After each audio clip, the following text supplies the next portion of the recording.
A história começa com uma vila sendo atacada por orcs. Eles querem dominar a vila, por isso matam humanos e espalham o caos. Quando acham que dominaram a vila por completo, aparece um garoto. Os orcs perguntam quem é ele. O garoto diz que ele é Ikusabasari, um aventureiro. Os orcs duvidam que ele vai os derrotar, já que eles são 3 orcs fortes e eles são um pirralho. A Sarri fala que ele é brabo e o melhor que eles podem fazer é não mexer com ele, para depois não se arrepender. Um orc chama ele de arrogante e o ataca. Ele coloca a mão no rosto para se defender, só que aí alguém levanta uma coluna de pedra do chão, que perfura a barriga do orc. Esse alguém é uma waifu, muito poderosa, com belos seios. Volta um pouco tempo e mostra o protagonista salvando uma garota de ser atropelada. Ele conseguiu salvá-la, mas quem se lascou foi ele. E Sarri tem a percepção que morreu, já que ele tá lá de cima observando a menina que ele salvou. Ele vê que pelo menos teve uma coisa boa nisso tudo. A menina tá viva. Só que então percebe que morreu sem jogar um jogo que ele queria muito. Ele fica em dúvida se tem videogame no outro mundo. Ele lembra da família e pergunta de como eles irão reagir com sua morte, principalmente sua irmã, que gosta muito dele. Ele lembrou primeiro do videogame para depois lembrar da família. Enfim, prioridades. Onde ele tá, começa a brilhar uma luz muito forte. Ele é puxado por essa luz e vai para outro mundo. Ele cai, aparece um dragão voando e umas bolinhas estranhas pulando. Ele vai para a cidade, percebe que o cenário desse mundo parece muito com o de alguns jogos que ele jogou na outra vida. Ele fica distraído e acaba colidindo com um cidadão. Ele pede pro Sarri prestar atenção. Ao cidadão falar, o Sarri percebe que o lugar parece a Europa medieval, mas todos falam japonês. Em alguns lugares aparecem palavras como guilda, loja e habilidades. E Sarri, como um otaku, conhece essas palavras. Elas são comuns em jogos. Ele tem a certeza que reencarnou em um jogo, então grita de emoção. Todos ficam olhando pro Sarri, já que neste lugar não é algo normal alguém gritar bem alto. Eu reencarnei. E Sarri percebe isso e tenta conter a emoção. Ele tira uma foto para postar, mas aí não tem sinal. Ele percebe que está em um mundo desconhecido, sem contato com ninguém e sem dinheiro nenhum. Ele pensa que vai estar em uma crise, só que então se acalma porque ele é um otaku de games e tem todo o conhecimento que precisa sobre Sekai. Primeiro ele vai vender seu celular a uma senhora de óculos, bem estilosa. Ela diz que nunca viu um material como esse. Pergunta se é de uma civilização antiga e Sarri diz que é algo do tipo. A senhora oferece 500 money pelo celular e Sarri aceita e compra equipamentos. Ele escolhe uma armadura flexível para que ele possa se mexer livremente e uma espada simples. É assim que os isekais funcionam. Venda o que não precisa e fique só com os equipamentos necessários. O Sarri fica todo animado com seus equipamentos novos,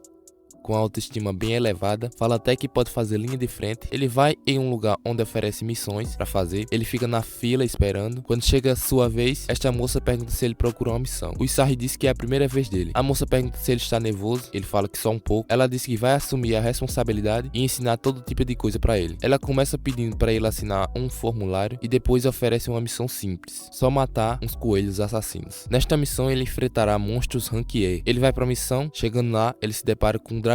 Aquela moça se enganou e mandou ele para uma missão com rank mais alto. Ele se vê em maus lençóis, tenta ver seus status no jogo para ver se tem algum poder, alguma habilidade apelona para ele usar, mas só tem uma habilidade: arremesso de pedra, level 1 ainda. Em busca de alguma coisa, ele vê seus status bases, só que é minúsculo. Ele não tem nada para usar contra esse dragão. Como uma última investida, ele arremessa uma pedra, só que não serve de nada. Ele cai no chão com o vento que o dragão faz. Sem esperança, ele começa a gritar o nome de sua irmã, e isso funciona. Ela só chega, sente o poder fluindo e dá um soco no dragão e o derrota. O Sarri começa a achar que é uma ilusão, porque nesse mundo pode acontecer qualquer coisa, mas a irmã não deixa ele completar seu raciocínio e parte para cima dele, para abraçá-lo e acariciá-lo. O Sarri pergunta de como ela veio parar nesse mundo. Ela diz que veio ele falando umas coisas e rindo, estando em coma. Então ela presumiu que o espírito de seu irmão querido estivesse em outro mundo. Ao perceber isso, ela começou a bater sua cabeça na parede, até entrar em coma também. Foi assim que ela veio parar nesse mundo. O Sarri pergunta se a Maya faz ideia do porquê ela está tão forte. Ela diz que é por causa do amor que ela tem por ele. O Sarri fala que isso não faz sentido. A Maya diz que não importa. Ela estende a mão pro Sarri, ele pede pra ir pra casa. Maya pergunta como, e Sarri pergunta como ela veio atrás dele, sem saber como volta. Ela só queria saber como ele estava, era a prioridade dela. O resto não tinha importância. Agora eles estão fadados a viver suas vidas aí. Volta porque tava rolando no começo. A Maya finaliza o último orc, e Sarri chama ela de impiedosa. Ela diz que não tem como não ser. Eles chamaram o Sarri de pirralho. Ela se culpa porque deixou o Sarri ser ferido. Ele teve um pequeno ferimento na bochecha, coisinha boba, mas ela trata como se fosse uma grande coisa. Ela quer usar um elixir para sarar o arranhão. O Sarri não deixa, já que esse elixir é algo que as pessoas usam para derrotar o último chefão. É só usar um pouco de saliva e sai. A Maya entende que ele está insinuando para ela o lamber todo. Que menina estranha. Os aldeões da vila aparecem. O vai pergunta o que aconteceu. Uma garotinha fala que o Sarri derrotou os orcs. Todos chamam eles de herói. Os feitos da Maya se tornam dele. A Maya não vê problema, já até gosta de ver seu irmão sendo elogiado. Ela fica orgulhosa. Coisas assim acontecem, mas essa história é sobre a Maya sendo super poderosa, não ele. E Sarri vai na guilda reportar o fim da missão. A moça de antes dá os parabéns a ele, porque agora ele subiu de rank. Agora ele é classe ogro. Ele disparou na tabela. Ele ganha o distintivo de sua classe. A moça explica que o distintivo é como uma identidade, portanto não pode transferi-lo e nem vendê-lo. Ela explica também que falsificar seu rank é proibido. Se ele for fraco e está nos ranks mais acima, ele pode até ser morto por isso. O Isari fica nervoso, ele implora para sua irmã o ajudar nisso. Ele pede para sua irmã esconder que é forte e fazer o Isari parecer que é forte. Ela aceita de boas, acha difícil ela negar alguma coisa a ele. Isari pede para ver o status dela, ela deixa, ela é muito poderosa. Os status dela é tão grande que passa do limite da tela. Há pessoas gritando na cidade, elas estão eufóricas porque está havendo uma celebração de despedida antes destes guerreiros partirem para derrotar o Rei Demônio. Maya pergunta o que é o Rei Demônio, Isari explica que é o último chefão. No Isekai, derrotá-lo geralmente leva a pessoa pro seu próprio mundo. A Maya já quer ir derrotar o Rei Demônio, só que a senhora diz que tem que ganhar muita experiência, como o líder do Balmuk. O caçador de dragões, Siegfried, ele é classe dragão. Tem que ser no mínimo isso para enfrentar o Rei Demônio. Um bêbado começa a fazer tumulto, ele não gosta do Siegfried, então por isso quer atrapalhar a cerimônia. Ele é da mesma classe que o Isari. Os outros heróis partiram na sua missão, então o dever de aquietar esse cara vai para ele. O Isari pede pra Maya só abrir um buraco no chão, bem rápido para ninguém perceber que foi ela. Ela diz que é trabalhoso demais. Isari pede por favor, dizendo que vai fazer tudo o que ela quiser. Isso anima ela, Maya faz o que ele pediu e mais uma vez ele leva o crédito de algo que não fez. Ele se safou direitinho. Ninguém percebeu que ele é um fracote. Mais tarde, depois de derrotar o bêbado lá, a Maya já cobra o Isari pedindo um beijo. Essa menina é muito doida. O vídeo foi esse, quero 100 likes pra fazer a parte 2. Fechou? Até o próximo vídeo.